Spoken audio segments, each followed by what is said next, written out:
Assalamualaikum warahmatullahi wabarakatuh. Selamat siang.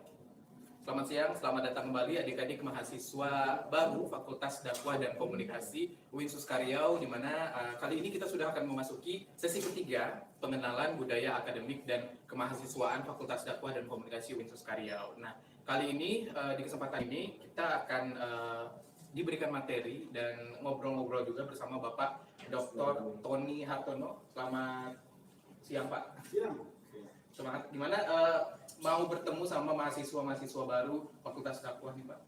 Sebetulnya saya ingin ketemu secara langsung, bagusnya. Oh iya benar. Jadi ada berapa 300 lebih mahasiswa kita. Kalau ketemu langsung itu rasanya ada aura yang berbeda. Betul.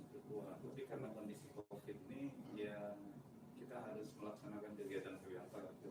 Betul. Inilah mudah-mudahan tidak mengurangi rasa penting. Dan pasti semoga nanti kedepannya bisa ketemu secara langsung ya, Pak ya. Dan kali ini topik atau materi yang akan kita bahas pada sesi ketiga ini adalah tentang program kegiatan penganggaran fasilitas sarana dan prasarana penunjang kegiatan belajar mengajar pada fakultas ya, Pak. Nah, dan kita akan mendengarkan materi dari Bapak Tony Hartono untuk adik-adik dan teman-teman. Selamat dengarkan dengan seksama. Pastikan kalau ini bisa menjadi bekal adik-adik di semasa perkuliahan nanti ya. Dan silakan Pak, untuk materinya langsung saja kita bagikan kepada adik-adik. Terima kasih Mas Julio ya. Bismillahirrahmanirrahim. Assalamualaikum warahmatullahi wabarakatuh. Bismillahirrahmanirrahim. Alhamdulillah. Wassalatu wassalamu ala rasulillah Sayyidina angkatan tahun 2020. Selamat datang, selamat bergabung di Fakultas Dakwah dan Komunikasi UIN Sulianti Riau untuk kegiatan PBAK tahap 1 pada hari ini.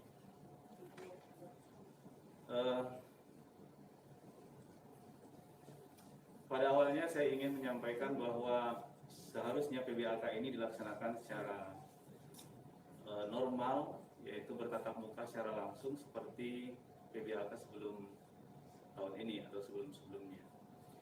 Namun karena kondisi COVID-19 ini semakin terus meningkat, menunjukkan peningkatan yang signifikan, terutama di Kota Pekanbaru, maka pemerintah akhirnya memberikan regulasi untuk mengadakan PBAK secara virtual, yang saya anggap ini adalah awal dari kegiatan PBAK secara virtual ini. Karena itu mungkin akan banyak kendala dan kekurangan di sana sini, sehingga menjadikan kita agak sulit untuk menerima pesan-pesan yang akan disampaikan oleh narasumber karena keterbatasan jaringan, keterbatasan jarak dan seterusnya. Saya berharap walaupun secara virtual kegiatan ini akan sangat bermanfaat bagi adik-adik para mahasiswa, terutama dalam rangka pengenalan kampus atau bidang akademik kampus atau budaya akademik kampus. Dan kemudian saya juga berharap kepada kita semua mudah-mudahan selalu diberikan kesehatan dan selalu melakukan protokol kesehatan yang disarankan oleh pemerintah. Kita berada pada era COVID yang hari ini sudah kembali dalam kondisi new normal gitu kan. New normal itu sebetulnya mengadaptasi kebiasaan-kebiasaan yang awalnya tidak normal menjadi kebiasaan-kebiasaan baru, sehingga kita harus menggunakan masker, kemudian social distancing dan kegiatan-kegiatan lain yang terkait dengan protokol kesehatan penanganan COVID ini. Mudah-mudahan Allah senantiasa memberikan kesehatan kepada kita semua, sehingga kegiatan akademik terutama PBAK hari ini dan selanjutnya nanti pada semester ganjil tahun ini juga akan dilaksanakan secara virtual atau daring, tidak menjadikan COVID ini sebagai kendala untuk mendapatkan ilmu-ilmu yang akan disampaikan oleh seluruh dosen nanti. Terima kasih kepada yang sudah bergabung, kepada kita semua, terutama kepada mahasiswa. Ini kira-kira berapa yang sudah bergabung nih?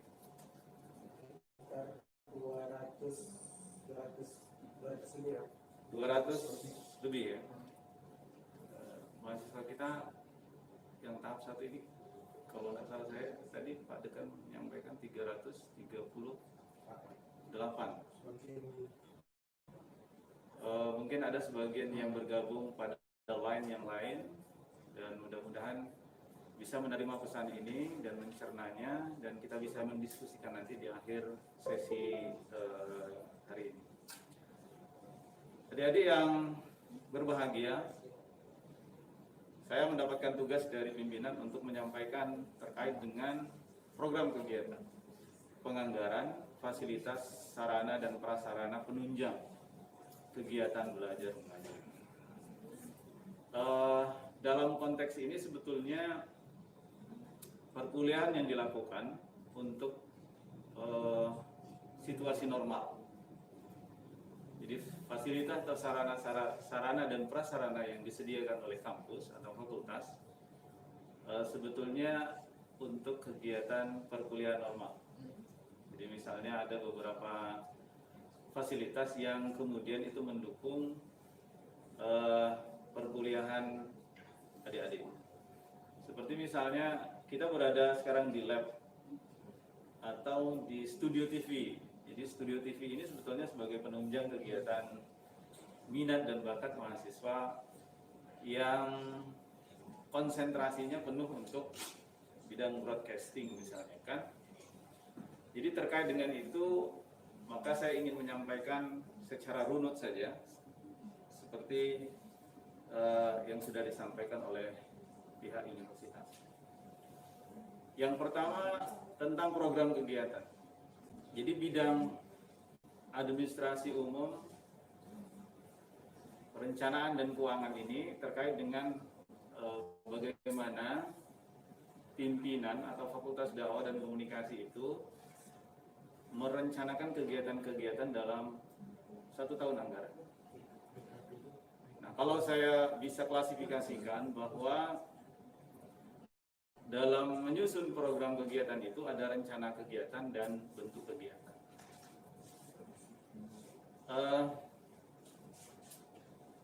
Biasanya rencana kegiatan itu diusulkan oleh unit kerja. Kalau di fakultas itu ada program studi, kemudian ada bidang-bidang yang lain seperti bidang akademik dan pengembangan lembaga, ada bidang kemahasiswaan dan kerjasama yang kemudian itu menjadi unit-unit kerja dari fakultas yang akan membackup kegiatan-kegiatan 1 tahun anggaran. Karena itu biasanya di akhir setiap tahun anggaran itu program studi akan mengusulkan program-program unggulan atau program yang yang menjadi skala prioritas lah. Kira-kira program kegiatan yang menjadi skala prioritas dalam satu tahun anggaran itu yang akan dilakukan pada 1 tahun anggaran itu diusulkan pada akhir tahun sebelumnya untuk kemudian dirapatkan. Nah, kegiatan itu atau program kegiatan yang direncanakan atau diusulkan itu biasanya diminta dalam format PDF, program dalam bentuk TOR dan RAB. Jadi ada TOR kegiatan dan RAB kegiatan yang lebih spesifik untuk kemudian dilihat apakah kemudian program itu dapat dilaksanakan, kemudian apakah program itu menjadi skala prioritas fakultas dan seterusnya. Dari usulan prodi atau unit-unit kerja pada fakultas itu nanti pimpinan akan melakukan rapat anggaran dan akan dimasukkan dalam aplikasi RKKL. RKKL itu singkatan dari Rencana Kerja dan Anggaran Kementerian dan Lembaga. Setelah dilakukan rapat, kemudian kita mengetahui pagu anggaran yang diberikan oleh universitas atau kementerian, maka kita akan menetapkannya dalam POK. Jadi POK itu disebut petunjuk operasional kegiatan. Setiap fakultas itu ada POK-nya. Jadi petunjuk operasional kegiatan yang akan dilaksanakan dalam 1 tahun anggaran ke depan. Nah, kalau sudah disahkan oleh KPA atau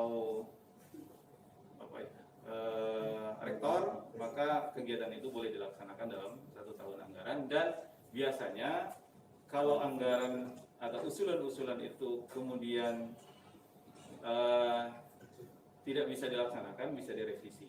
Jadi revisi anggaran itu biasanya sampai 4 kali dalam 3 bulan. Dalam 1 tahun itu ada 3 bulan, 3 bulan, 3 bulan, kan ada 4 revisi. Itu biasanya rencana kegiatan yang dilakukan oleh setiap unit atau fakultas, rencananya seperti itu. Kemudian dari bentuk kegiatan ada beberapa kegiatan yang ada dalam POK itu. Yang pertama biasanya ada kegiatan akademik. Nah, ini biasanya yang menghandle adalah WD bidang APL, akademik dan pengembangan lembaga, yang sebetulnya di dalamnya ada prodi-prodi. Jadi prodi-prodi itu berada di bawah WD APL yang di backup oleh WD 1. Jadi kegiatan-kegiatan prodi yang bersifat akademik itu ada di program studi. Karena itu di awal saya sudah sampaikan bahwa usulan itu diajukan oleh program studi kepada pimpinan untuk kemudian diakomodir dalam bentuk POK. Jadi POK yang sudah dianggarkan itu akan dilaksanakan dalam 1 tahun. Misalnya kegiatan akademik itu seperti seminar, ada soft skill, pelatihan, peningkatan mutu pembinaan akademik dan seterusnya.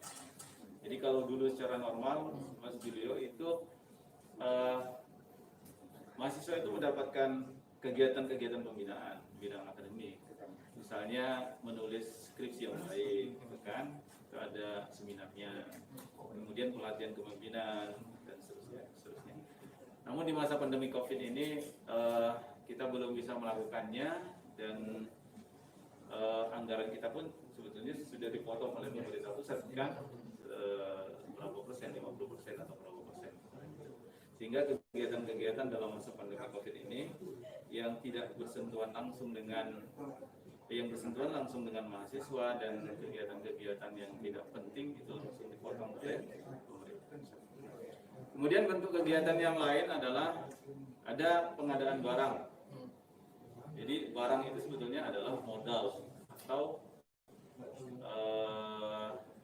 sebagai sarana atau prasarana yang ikut menunjang kegiatan perkuliahan mahasiswa. Misalnya pada tahun yang lalu atau tahun sebelum ini kita sudah mencoba men-setting ruang kuliah itu dengan pendingin ruang atau AC. Jadi bagaimana menyamankan saat perkuliahan berlangsung itu mahasiswa menjadi nyaman di ruang ber-AC. Jadi kita sudah coba setting itu kemarin ada 6 kelas yang sudah memiliki ruang AC. Tapi karena COVID ini ya tentu sekali lagi tidak bisa dimaksimalkan penggunaannya. Gitu kan. Kemudian disediakan juga Infocus sebagai fasilitas pendukung bagi para dosen dan mahasiswa untuk lebih efektif dalam mencerna setiap materi yang diberikan oleh dosen.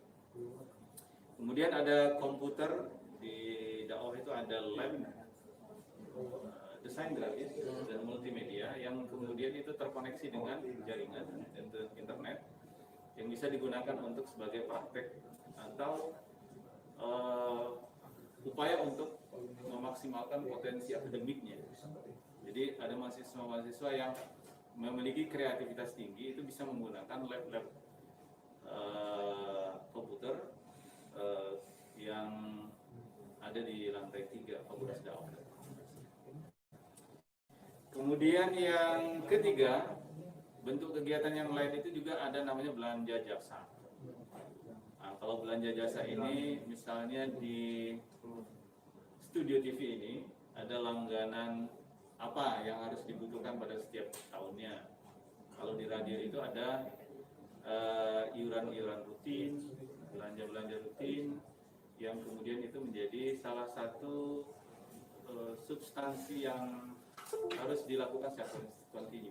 Jadi tidak boleh terlepas, misalnya izin radio gitu kan, radio kita kan radio komunitas, jadi harus ada izinnya dari Balmon dan seterusnya. Itu berbiaya. Jadi itu termasuk dalam belanja jasa.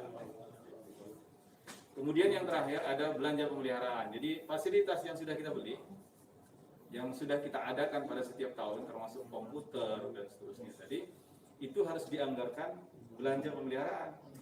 Jadi kalau rusak, maka harus dipelihara, ada belanja pemeliharaan.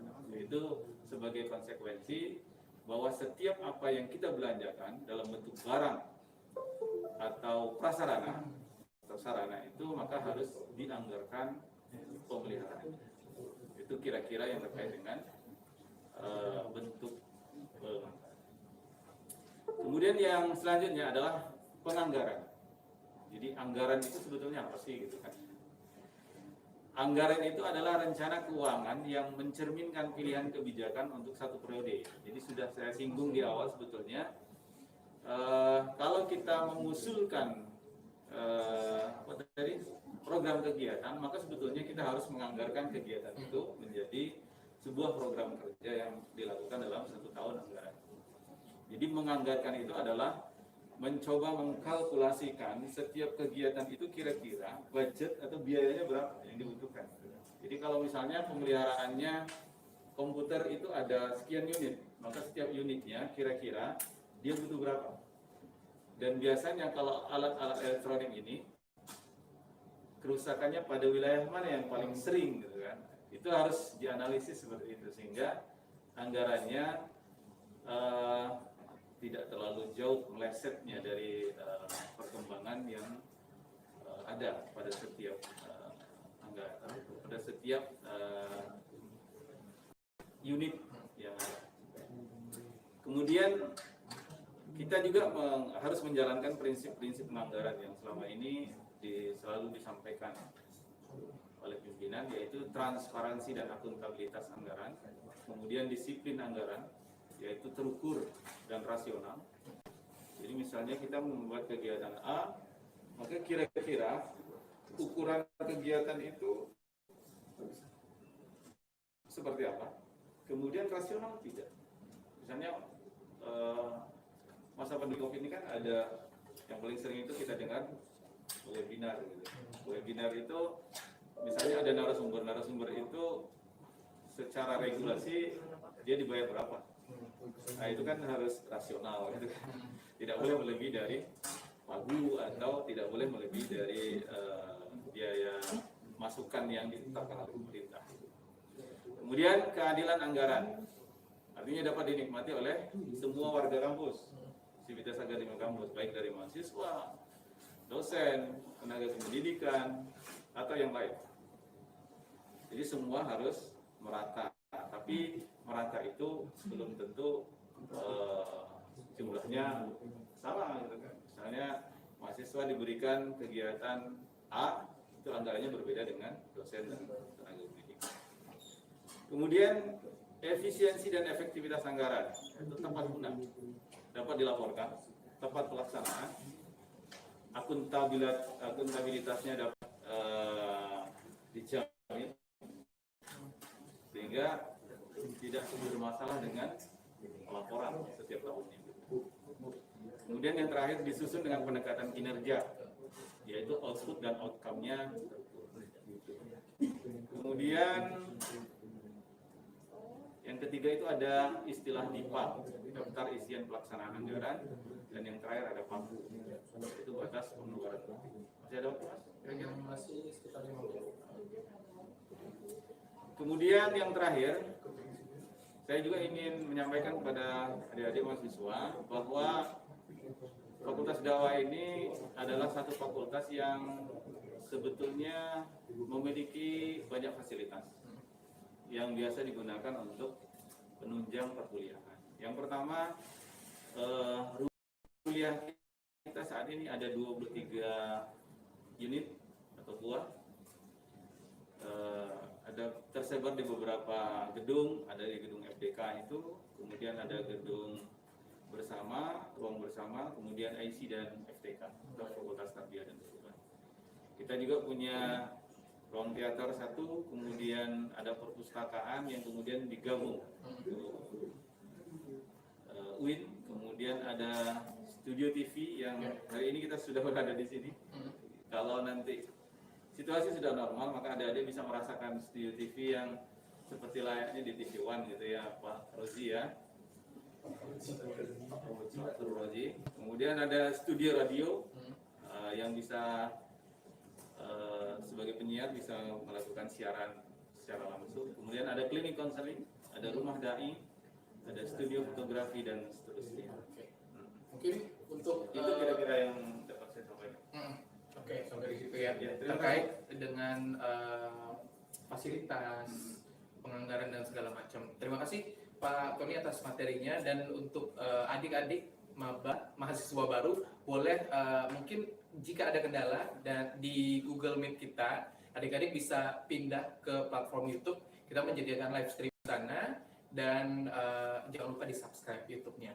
Dan juga untuk adik-adik yang punya pertanyaan terkait dengan materi yang disampaikan oleh Bapak Tony tadi, bisa adik-adik sampaikan di kolom chat live streaming kita di YouTube. Langsung taruh pertanyaannya di sana, nanti akan dijawab oleh Bapak Tony ya. Dan sekarang kita langsung masuk ke sesi tanya jawab.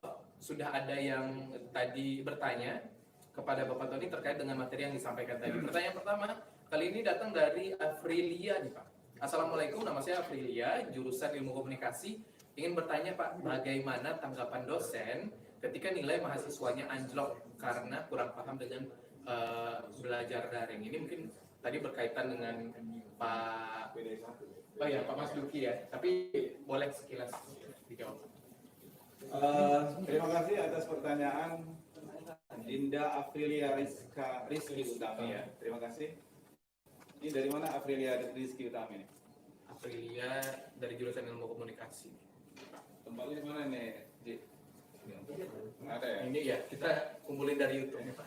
Mungkin boleh kasih tahu daerah asalnya dari mana ya? Ini dari berbagai macam daerah, terutama di Provinsi Riau.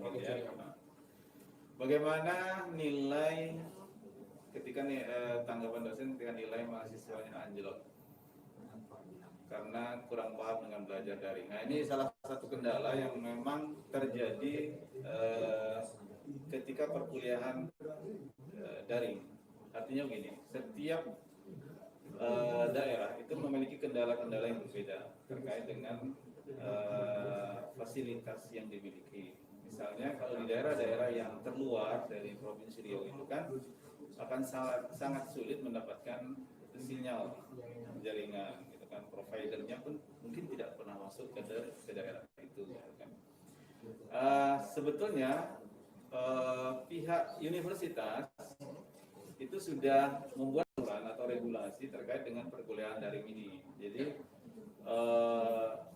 mahasiswa dan dosen itu hanya maksimal boleh menggunakan Zoom meeting atau Google Meet itu 4 kali pertemuan. Jadi selanjutnya itu terserah menggunakan fasilitas apa. Misalnya bisa menggunakan grup WhatsApp atau menggunakan fasilitas yang lain, provider yang lain, platform yang lain dan seterusnya. Sehingga saya pikir bisa meminimalisir kendala-kendala yang sebetulnya terjadi di daerah-daerah yang memiliki jaringan kurang bagus, gitu kan. Sehingga kalau seandainya terjadi nilai yang anjlok karena mahasiswa kurang memahami, ini bisa diminimalisir. Walaupun sebetulnya kendala-kendala itu biasanya akan tetap terjadi karena kita kan mengandalkan fasilitas atau jaringan. Seperti ini aja lah, kita kan sebetulnya ada banyak kendala. Itu barangkali Mas Ilio. Jadi seperti itu ya untuk Rifki tadi. dan Rizky ya. Dan selanjutnya pertanyaan dari Siti Farida Manurung. Assalamualaikum Pak, saya Siti Farida dari Fakultas Manajemen dan Komunikasi. Mungkin manajemen dakwah kali ya Pak ya. Mau bertanya bagaimana menyelesaikan masalah waktu saat daring kuliah nanti kalau dosen suaranya hilang-hilang. Mungkin ini sangat ini ya, sangat futuristik. Tapi nggak apa-apa Siti Farida, boleh dijawab Bapak sebagai dosen. Terima kasih. Ini kalau suaranya hilang-hilang itu kan sebetulnya jaringan. Jadi ada banyak kasus yang terjadi bagaimana mahasiswa itu secara dengan semangat yang tinggi dia mencari titik-titik sinyal. Oh, iya. Jadi ada yang dari daerah itu dia harus berjalan kemudian pergi ke daerah lain karena sinyalnya bagus atau ke tempat atau sesuatu tempat sehingga dia bisa menerima sinyal dengan bagus sehingga pesannya bisa tersampaikan. Itu kira-kira yang biasa dilakukan oleh teman-teman yang lain. Tapi kalau memang seandainya gangguan itu tidak bisa diminimalisir, maka gunakan saja fasilitas yang lain. Saya pikir kalau terus digunakan Zoom meeting atau Google Meet itu kan banyak gangguan. Tapi kalau menggunakan WA group itu saya pikir bisa maksimal. Nanti dikonsultasikan disepakati oleh mahasiswa dan dosen sehingga bisa lebih efektif kuliahnya. Jadi jangan memaksakan kita harus kuliah dengan Zoom meeting atau Google Meet, tetapi kemudian pesannya tidak sampai, kan percuma saja, kan tidak efektif.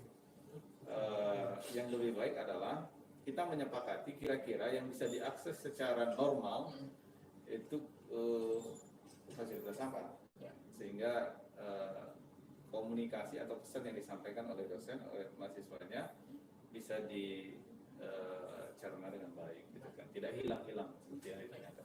Seperti itu. Kira-kira. Baik, dan ke pertanyaan selanjutnya nih Pak. Kali ini pertanyaannya datang dari Mardiansyah. Assalamualaikum Pak, saya Mardiansyah dari Prodi Manajemen Dakwah. Ingin bertanya, apa saja bentuk-bentuk kegiatan dan juga pembinaan yang dijelaskan tadi Pak? Terima kasih Mardiansyah, Dinda Mardiansyah atas pertanyaannya. Kalau pada saat normal itu sebetulnya mahasiswa banyak sekali mendapatkan pembinaan. Tapi di masa daring ini memang agak sedikit sulit karena kita tidak bertemu secara tatap muka. Tapi kita masih tetap mengusahakan untuk mahasiswa baru khususnya ada pembinaan basic keislaman. Jadi basic keislaman itu adalah kegiatan rutin yang dilakukan oleh setiap fakultas, khususnya di Fakultas Dakwah, untuk mahasiswa baru yang belum mendalami basic keislaman. Misalnya membaca Qurannya masih terbata-bata, dari segi pengetahuan dasar agama masih kurang, akan dibina. Dan biasanya pembinaan ini melibatkan senior atau mahasiswa yang sudah dulu ada, terutama yang terkait dengan lembaga-lembaga yang khusus membinai masalah keagamaan. Kalau di kampus kita ini ada BCC Al-Fatih atau FKK Asyam gitu kan, yang terlibat secara dalam bidang-bidang keagamaan, itu biasanya dilibatkan untuk menjadi mentor. Di samping tentu pembinaannya nanti ke wakil dekan bidang kemahasiswaan dan kerjasama. Itu kira-kira. Jadi tinggal dari adik-adik mahasiswa memanfaatkan fasilitas yang ada dengan semaksimal mungkin biar dampaknya terlihat dalam diri sendiri apa ya. Selanjutnya kali ini pertanyaan dari Muhammad Fahrul Rozi. Pak, tugas terberat apa dari jurusan ilmu komunikasi? Tugas terberat ini tugas kuliah kah? Apa? Pastinya tugas terberat dari mahasiswa manapun mengemban tugas belajar sampai lulus ya Pak ya. Jadi ini mungkin wilayahnya wakil dekan bidang Iya. akademik tadi, tapi saya ingin coba menanggapi.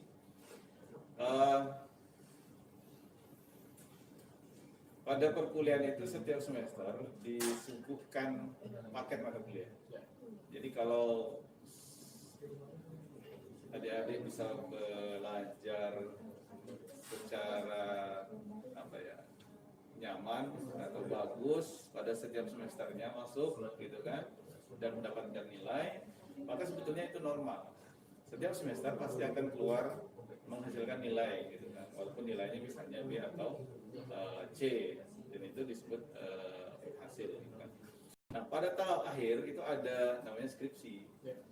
Jadi skripsi ini tadi mungkin sudah dijelaskan sama Pak Widi satu. Skripsi pada masa pandemik ini sebetulnya bisa diganti dengan penulisan artikel di jurnal terindeks Moraret. Gitu. Nanti bisa ditanyakan nanti di prodi gitu kan secara.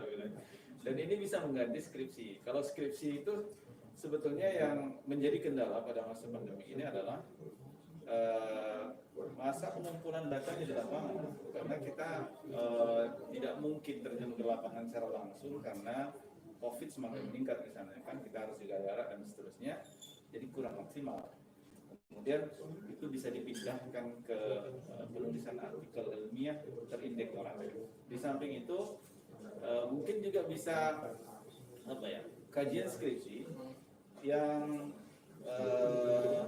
pengumpulan datanya tidak dari lapangan, dia hanya menganalisis atau misalnya library research gitu kan. Jadi pemikiran tokoh yang bisa diangkat kemudian dijadikan dianalisis kemudian dijadikan skripsi. Itu barangkali yang kemudian bisa menggantikan skripsi itu. Dan saya pikir yang paling berat ya menuntaskan kuliah. Betul. Tapi balik lagi, kalau misalnya kita sebagai mahasiswa menjalani dengan itu, pasti Tidak ada yang sulit kan? Betul. Seperti itu ya. Selanjutnya pertanyaan dari Mutia Anissa. Wah, ini luar biasa pertanyaannya, Pak. Setahu saya di ilmu komunikasi itu mahasiswanya banyak, sampai mungkin belajarnya ke gedung fakultas lain. Itu bagaimana, Pak? Kenapa masih menerima banyak mahasiswa, Pak? Pastinya karena antusiasme masuk komunikasi ini luar biasa ya, Pak ya. Dan kita mungkin belum memenuhi dalam hal sarana dan prasarana, itu seperti apa, Pak? Ya. Gedung kita ini sebetulnya dibangun tahun 2008, ya. 2008, kemudian ada beberapa penambahan di gedung sebelah dan beberapa penambahan di gedung-gedung yang lain. Jadi ini sebetulnya dari segi sarana prasarana karena kita sudah melakukan penambahan ruang belajar, tapi karena minat untuk ilmu komunikasi itu terlalu tinggi, yang biasanya kita menerima setiap tahunnya itu 10 sampai 11 kelas gitu kan. Artinya kalau satu kelasnya 40 kan ada 400 mahasiswa dalam setiap tahun, ditambah dengan prodi yang lain. Sebetulnya itu apa ya, kalau dibandingkan dengan universitas yang lain atau fakultas yang lain itu masih lebih sedikit daripada fakultas yang lain. Dan dari sisi fasilitas sebetulnya juga mendukung. Kenapa kemudian kita menggunakan ruangan atau fasilitas di luar dari gedung kita? Karena ini sebetulnya filosofinya gedung yang ada di UIN ini adalah milik UIN, milik negara gitu kan. Jadi tidak hanya terfokus di Fakultas Jawa, kita bisa menggunakan ruangan dimanapun di UIN ini sebagai sarana tempat kita belajar. Jadi makanya kita gunakan fasilitas di gedung Tarbiyah, kemudian di Islamic Center atau di tempat yang lain, sehingga tidak mengganggu aktivitas perkuliahan kita. Jadi kalau kita hanya fokus di gedung dekanat ini, di gedung dekanat ini hanya sekitar 10 kelas saja Untuk satu fakultas. Tapi kemudian kita ada gedung bersama dengan fakultas lain dan seterusnya. Seperti itu. Kira-kira begitu. Kira-kira begitu. Nah, beralih ke pertanyaan selanjutnya, kali ini datang dari Khairul Soleh Lubis. Ini Khairul semangat sekali bertanya dari tadi, bertanya terus ya, luar biasa. Gini mahasiswa ya Pak ya. Khairul dari jurusan Ilmu Komunikasi ingin bertanya, Pak, bagaimana fasilitas yang diberikan kampus kepada kami di masa pandemi? Apakah ada kebijakan dari pihak kampus di mana mungkin memang sebelumnya ada sarana yang tersedia untuk kondisi normal dan di saat pandemi itu bagaimana? Apa fasilitas yang mereka dapatkan? Ya, terima kasih Dinda Khairul Soleh Lubis. Atas pertanyaannya. Jadi memang fasilitas-fasilitas yang saya sampaikan tadi itu terkait dengan perkuliahan normal. Jadi kalau mahasiswa datang ke kampus, mereka mendapatkan fasilitas itu. Tapi sekarang kan tidak normal. Jadi mahasiswa menggunakan fasilitas yang mana? Nah, regulasi yang sudah disampaikan oleh negara bahwa pemerintah mencoba memberikan kuota data, kuota internet, yang juga sebetulnya ini menjadi starting point lah untuk pemerintah dan kita, bahwa di masa pandemik ini pemerintah mencoba ingin membantu mahasiswa, dosen, dan seluruh hal yang terkait dengan itu untuk dibiayai datanya. Tapi saya nggak tahu apakah regulasi itu sudah dikeluarkan atau belum. Kalau nggak salah saya itu Kementerian Pendidikan Nasional itu sudah mewacanakan jauh-jauh hari bahwa dosen itu diberi paket data 40 giga, mahasiswa 35 giga dan seterusnya. Itu kita tunggu gimana nanti regulasi yang dilahirkan oleh negara, pemerintah, tentu diteruskan nanti oleh rektor. Kira-kira begitu. Kira-kira begitu ya. Mudah-mudahan itu terrealisasi, mahasiswa mendapatkan kuotanya. Saya juga berharap seperti itu. Saya juga berharap. Dan beralih ke pertanyaan dari Aldi Fauzan dari jurusan Ilmu Komunikasi. Izin Pak, kenapa banyak pengelompokan UKT yang menurut Aldi ini tidak sesuai dengan ekonomi mahasiswa seperti itu, dan kalau boleh tahu kenapa di tahun 2020 UKT ini mengalami kenaikan? Ya, UKT itu uang kuliah tunggal yang sebetulnya sistemnya adalah subsidi silang. Jadi ada mahasiswa miskin, ada mahasiswa menengah ke atas, ada mahasiswa kaya ya, orang tuanya yang punya penghasilan lebih tinggi.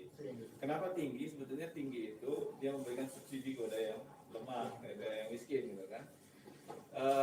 Di tahun 2020 sebelumnya itu sebetulnya UKT kita itu sudah ada penurunan karena masa pandemik dulu kan, ada usulan untuk penurunan dan itu sudah disetujui Pak Rektor. Kemudian itu sangat membantu mahasiswa. Nah untuk tahun 2020 ini UKT kita itu dari 1 sampai 7. Nah itu beragam lah, bervariasi. Misalnya di komunikasi itu sendiri UKT 7-nya 6.300.000 bulan. Kemudian UKT 1 tetap sama 400.000. Jadi sebetulnya penetapan UKT itu sangat didasarkan pada data. Nah, data itu tentu yang ada di Sirek online mahasiswa. Jadi kan mahasiswa itu mengupload dokumen rumah, dokumen gaji dan seterusnya. Itu yang menjadi pertimbangan untuk penetapan UKT. Nah, itu yang menjadi kendala adalah mahasiswa ini kadang-kadang dia tidak menyelesaikan proses sireknya.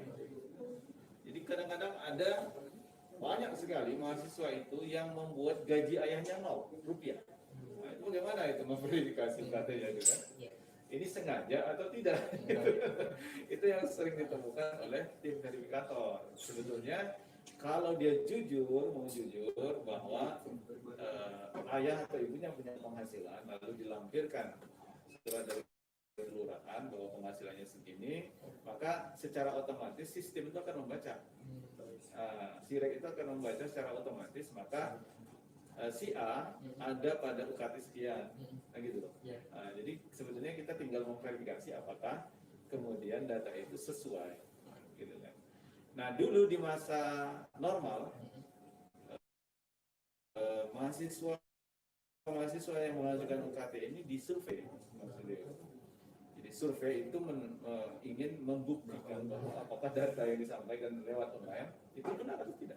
valid atau tidak. Nah, sekarang kan tidak bisa kan. Jadi kita menetapkan datanya lewat Sirek saja online gitu kan. Mudah-mudahan itu tidak terjadi kesalahan yang fatal signifikan.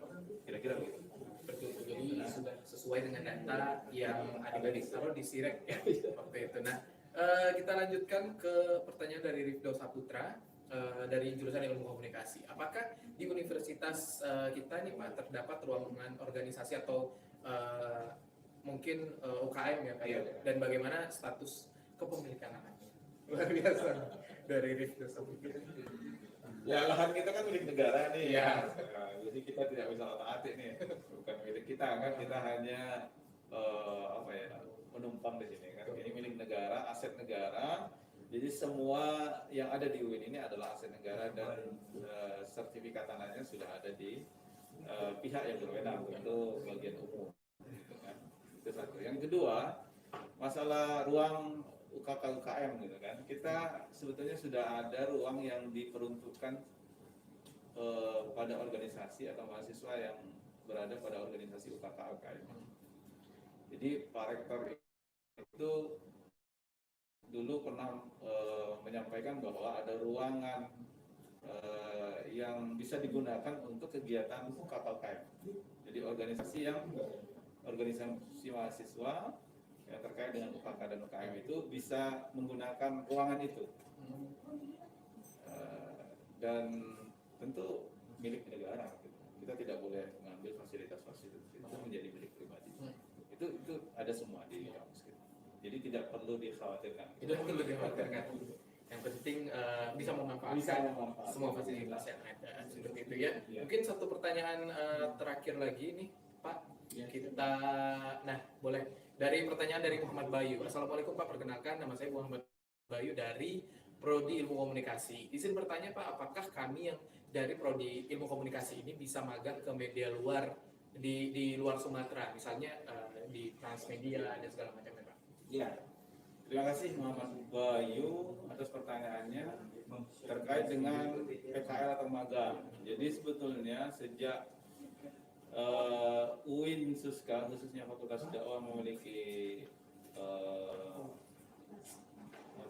laboratorium TV atau studio TV dan radio ini, mahasiswa-mahasiswa itu sering magang malah di luar daerah, terutama di Jakarta. Di Jakarta itu banyak media-media nasional seperti TV One, kemudian Trans TV, TV 7, Trans 7, dan media-media lain. Dan itu sudah sangat sering dilakukan oleh mahasiswa kita. Jadi kalau masa normal nanti, maka kita akan bisa lagi membangun kerjasama terhadap media-media nasional itu. Jadi bisa kemana saja sebetulnya. Ini masa pandemi ini agak sedikit kesulitan dan kerepotan untuk melaksanakan PKL karena semuanya masih dari, dan kadang-kadang media-media tertentu itu tidak menerima, bahkan dia merumahkan karyawannya gitu. Jangan kan menerima magang, karyawannya sendiri saja dirumahkan karena kasus pandemi. Itu barangkali. Jadi memang kalau di situasi dulu nih Pak ya, memang direkomendasikan untuk bisa magang khususnya dari mahasiswa broadcasting, memang direkomendasikan untuk magang di luar Pulau Sumatera seperti di media-media nasional. Tapi karena pandemi ini memang cukup kerepotan dan saya juga ngeliat senior harus berjuang mencari tempat magang, tapi it's okay, semoga nanti di masa-masa adik-adik nanti mau magang bisa ada kesempatan lagi ke sana Pak ya. Dan itu dia tadi hasil materi dan juga diskusi kita bersama Bapak Tony Hartono selaku Wakil Dekan 2 di bidang Administrasi Umum, Perencanaan dan juga Keuangan. Nah, semoga ini bisa menjadi bekal bagi adik-adik untuk memanfaatkan segala fasilitas yang kita sediakan baik di masa normal maupun masa. Dan kepada adik-adik kami sampaikan untuk tetap stay di platform Google Meet dan juga streaming YouTube kita, karena nanti akan kita lanjutkan sesi materi pengenalan budaya akademik dan kemahasiswaan ini ke sesi selanjutnya bersama Wakil Dekan 3 Bapak Dr. Asni MAG selaku bidang kemahasiswaan dan juga kerjasama. Nanti akan kita lanjut, dan sekarang kita mau rehat sebentar untuk Bisa closing statement?